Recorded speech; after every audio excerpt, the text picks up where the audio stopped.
witchlings, welcome back to my channel. It is dark as shit today.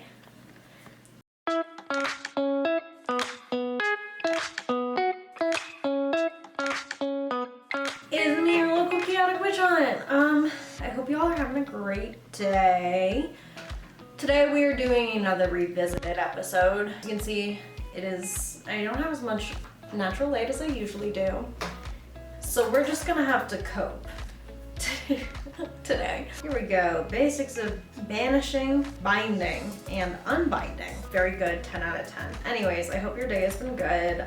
If you weren't aware, my book came out this week. If you're interested in getting it, there's a link down below to all the places it's available. We're gonna be reacting to basics of binding, unbinding, etc. Hi witchlings, it's me, Chaotic Witch Hunt. Welcome back to my— Already the audio quality is paining me. That's okay.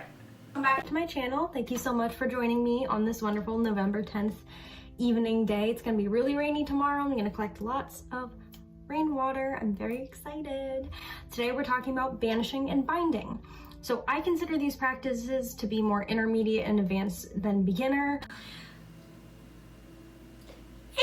I don't agree with I think the younger me had some very interesting ideas when it comes to what is an advanced practice and what's a beginner practice, because I feel like banishing and binding are pretty like core basics, but that may just be me. But I also see them as defensive magics, or magics that help you stay safe from entities if your protection or cleansing doesn't work. Also, if I'm looking down, it's because I have a script. Because I learned quick that I needed a script for videos because I kept going off topic. Protection Revisited, you could tell I wasn't using a script, and there was a struggle. It was struggle bussin'.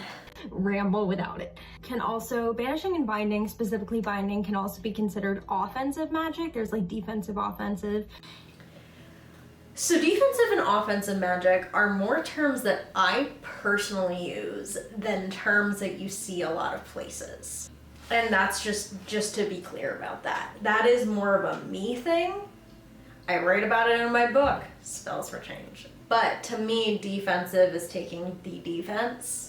Offensive is taking the offense. I can go more into my descriptions and my ideas of defensive and offensive magic and what they mean to me. If you guys are interested, I'll make a whole other video, because I didn't really explain that. And I said it as if everyone knows what it is, which is interesting.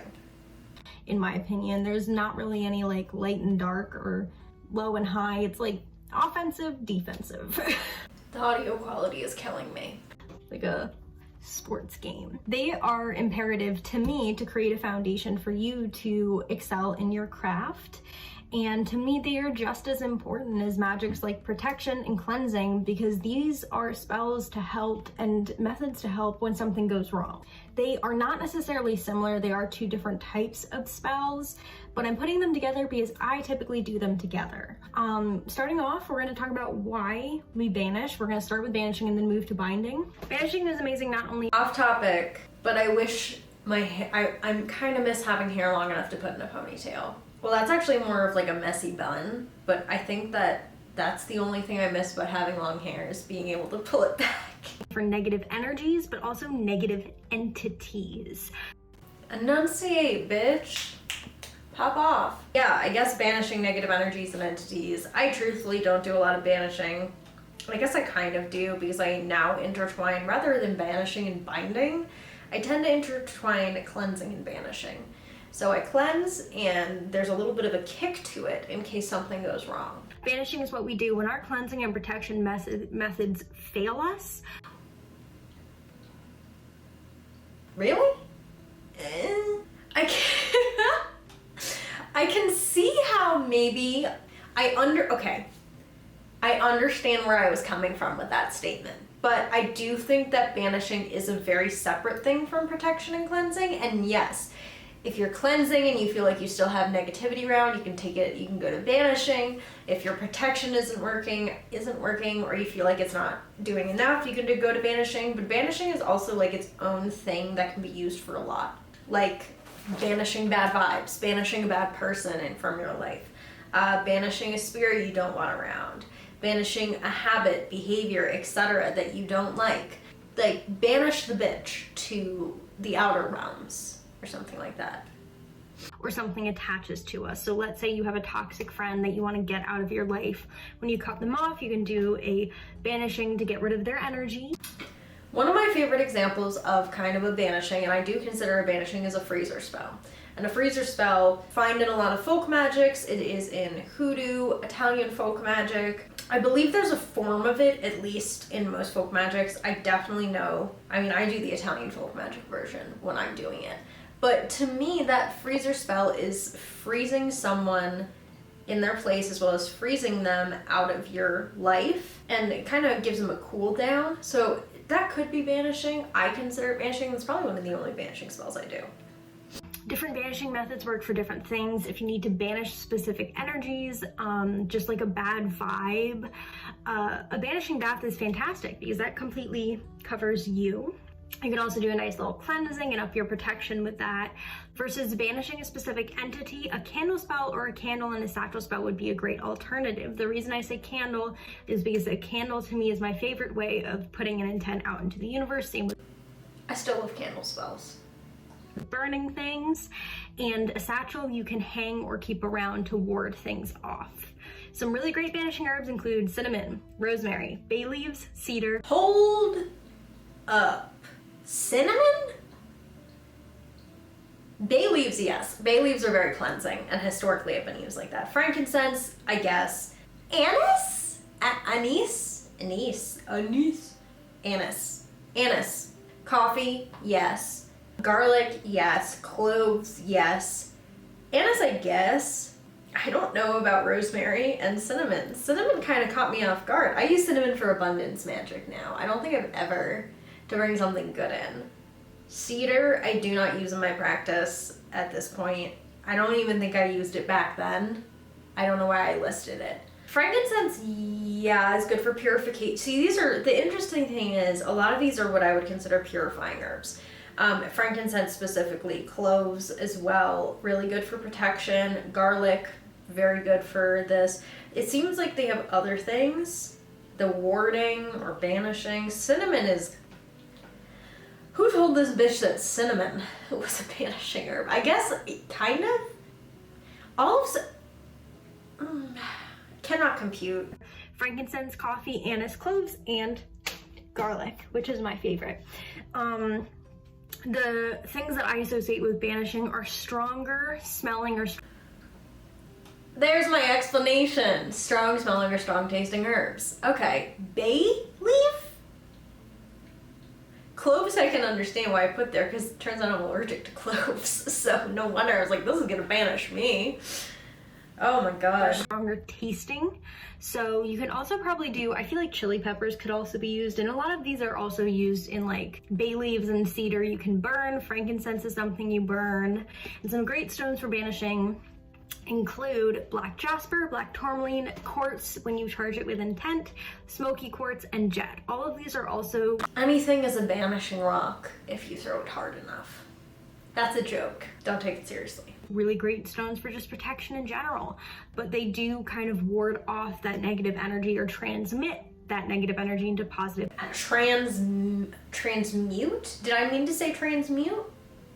I think that's smoky quartz. Smoky quartz is listed as being able to turn the negative into positive, which is like, me too. I wish I could do that. Energy. Lots of banishing materials are really similar to...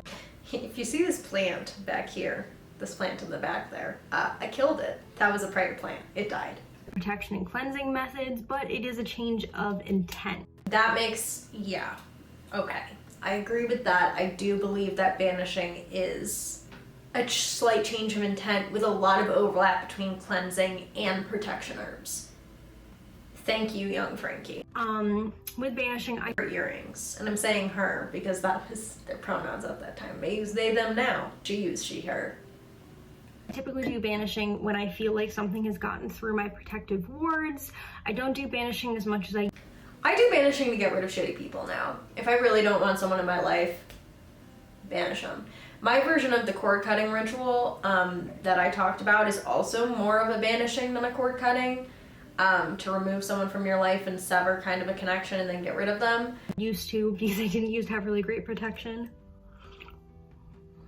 Now I do. Or banishing when I feel like I need to. Plot twist. My protection was still shoddy. There's always something to learn, young Frankie. Alright. Up cleansing a little bit. Let's say I cleanse the space. I still feel some residual energy. It still feels kind of icky. I can banish that negative energy out. It's been a while since I've had to banish an entity.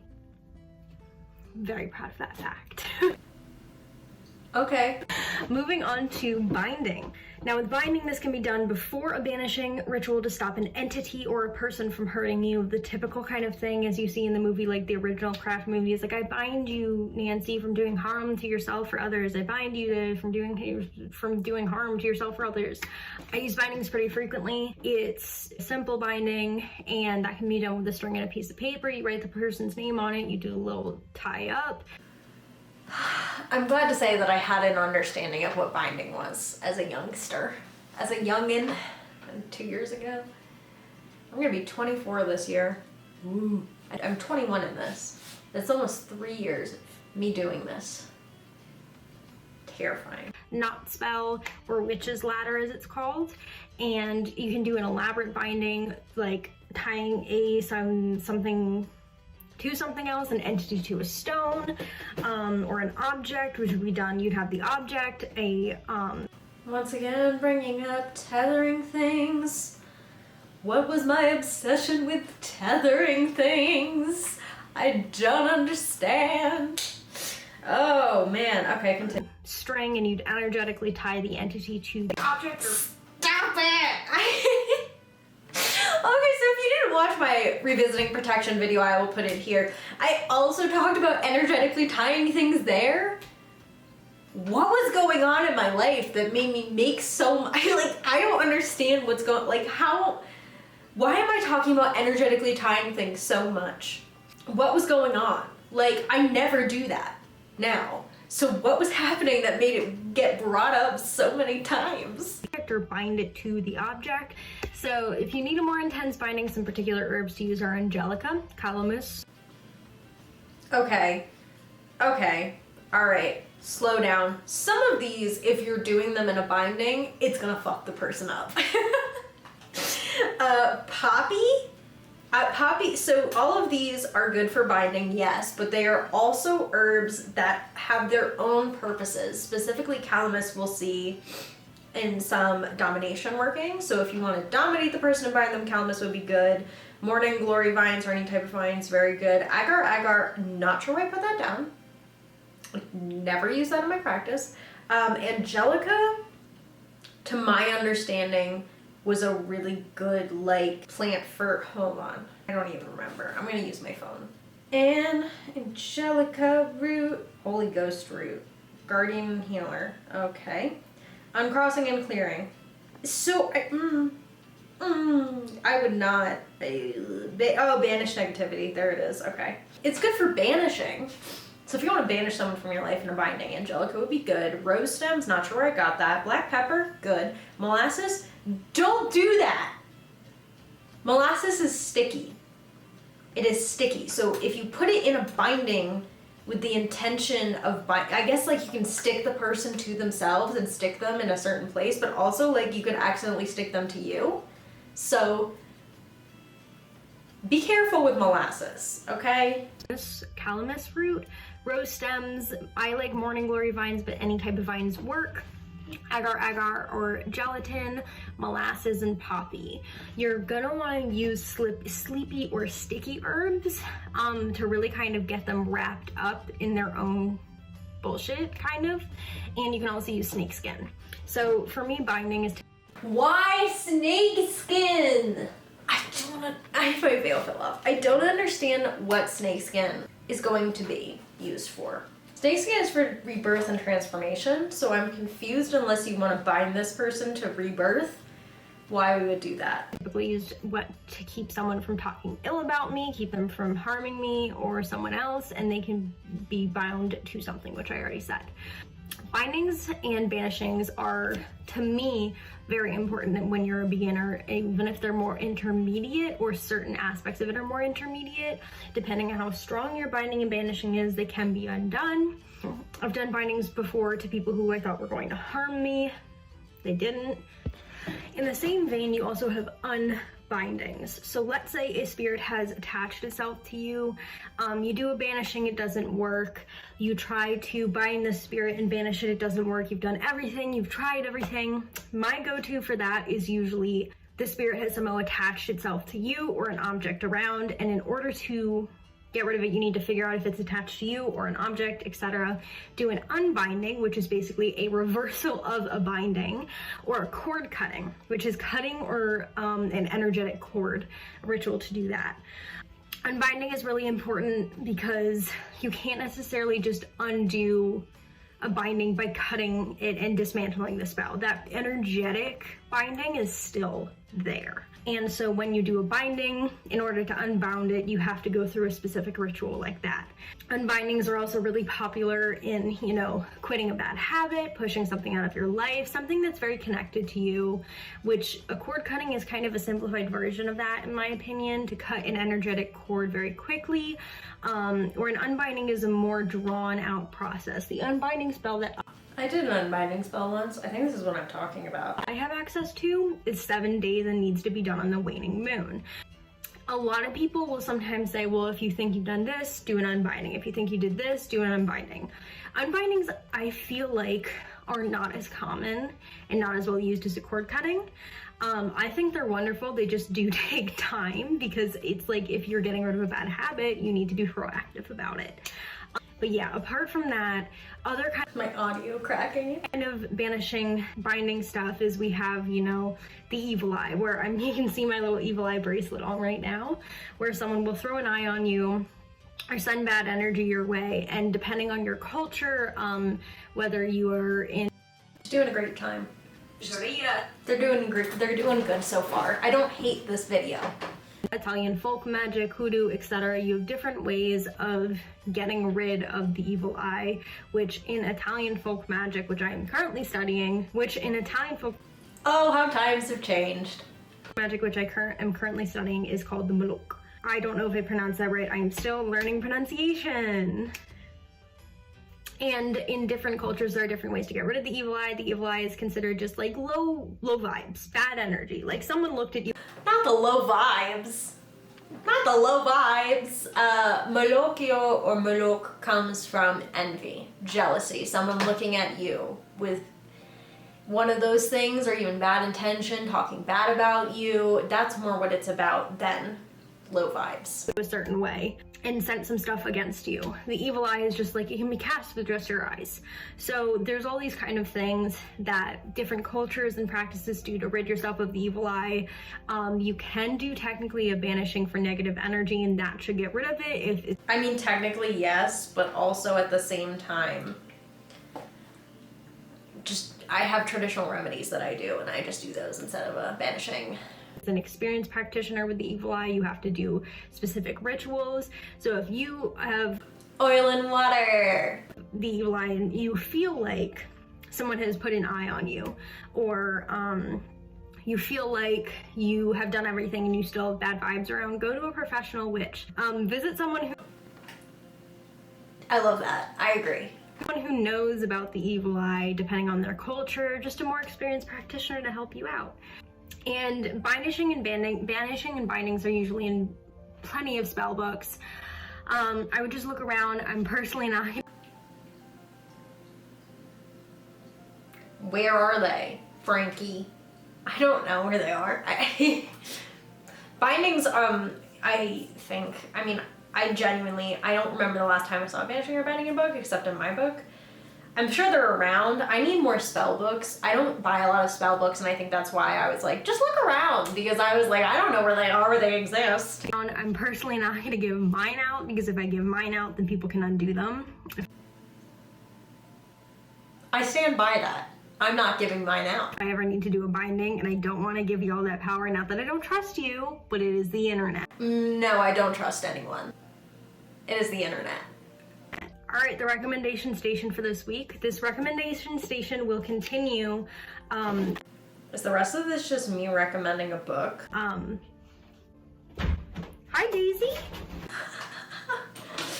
My dog. Bless you. We got a dog here. Are you leaving? You wanna come up on the bed? Come on. Oh, you wanted to be in the video? You wanted to be in the video?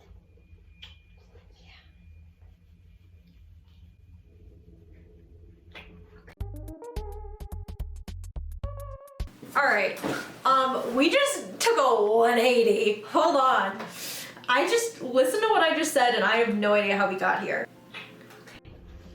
I already have people, you know, questioning the validity of me learning Italian folk magic. How did we get here? Did I miss something? Towards the end of the month, and then after that I will either do another witchy favorites or a haul or something. We have a lot, you know, coming our way. I do plan to make a video about Italian folk magic at some point. So something you should know about Italian folk magic is kind of considered closed in a way, like closed. It's tied and I say this now, there's a lot of debate on whether or not it's closed within the community of Italian folk practitioners that I am aware of. Depending on what sect you're doing, it's very often matrilineal or passed down through families.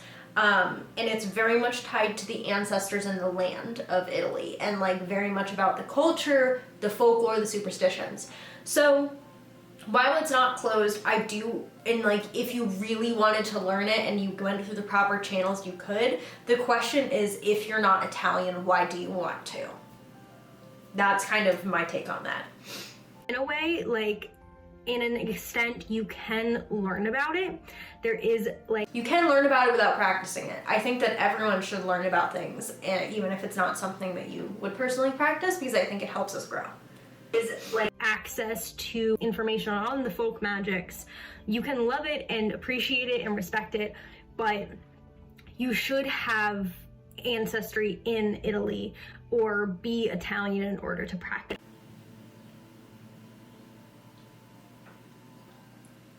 I mean, like, I kind of stand by that. I don't think it's closed. I think it's restricted. And once again, if you don't have Italian ancestry or family who's Italian, why would you want to practice it and connect with it in that way?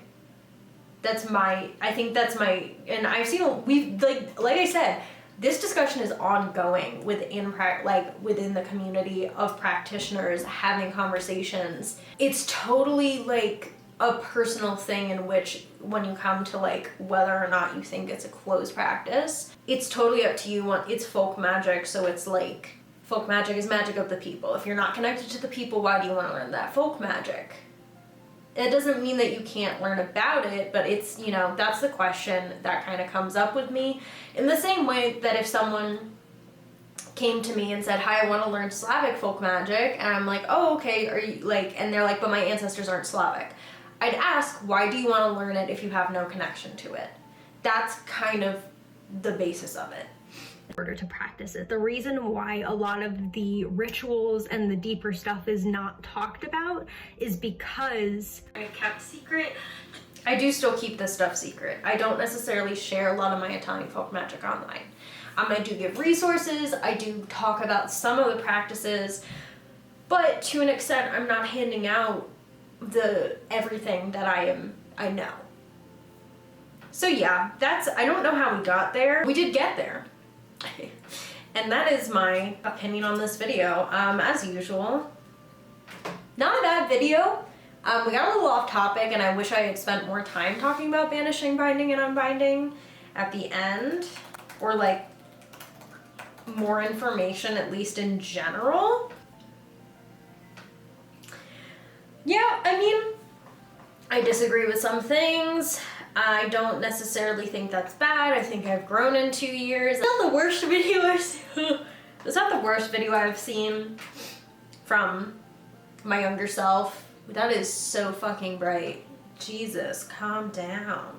I don't think it's, you know, video that I think is awful and could harm people. I do think that some of the things I said without fully I don't know, my opinions change, but that's it. I didn't hate it, so that's good. If you want me to make a revitalized version of these videos that I'm revisiting, let me know in the comments. But other than that, that is all I have for you guys today. Thank you so much for watching. I hope you have an amazing rest of your day. Ciao, Benedica.